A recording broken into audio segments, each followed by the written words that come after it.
एमपीएससीच्या final लिस्टमध्ये तुमचं नाव पाहायचं आहे. तुम्हाला डेप्युटी कलेक्टर आणि डेप्युटी एसपी व्हायचं आहे.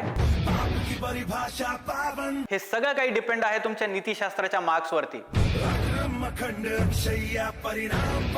काही विद्यार्थ्यांना 60 ते 70 मार्क्स सुद्धा मिळू शकतात, तर काही विद्यार्थ्यांना 120 130 सुद्धा मिळू शकतात. जर तुम्ही टार्गेट करत आहात 125 प्लस मार्क्स नीतिशास्त्रामध्ये, तर मी तुम्हाला मदत करणार आहे. लुकमान IAS घेऊन येत आहे नीतिशास्त्र टार्गेट 125 प्लस बॅच. ही बॅच 5 जानेवारी पासून सुरू होणार आहे. ही बॅच पूर्णपणे मराठी मीडियम मध्ये असणार आहे.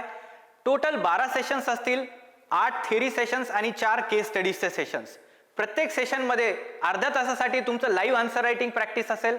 लाईव्ह फीडबॅक मिळाल्यामुळे तुमचं डेली आन्सर इम्प्रूव्ह होत जाईल आणि सोबतच तुम्हाला शॉर्ट नोट्स सुद्धा मिळतील, ज्यामुळे तुम्हाला रिव्हिजन करायला सोपं जाईल.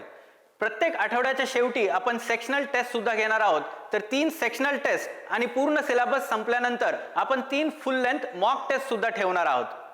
सोबतच मी तुमच्या मुख्य परीक्षेपर्यंत मेंटर म्हणून तुमच्यासाठी एक सॉलिड सपोर्ट तुम्हाला अवेलेबल असणार आहे. जर तुम्ही 125 प्लस मार्क्स नीतिशास्त्रामध्ये टार्गेट करत असणार, तर मित्रांनो, तुमच्या शेड्यूल मधून 3 आठवडे तुम्ही मला द्या. मी तुम्हाला ॲश्युरन्स देतो की तुमचा नीतिशास्त्र हा पेपर पूर्णपणे तयार होईल. तर डिस्क्रिप्शन मध्ये ॲडमिशनची लिंक दिलेली आहे.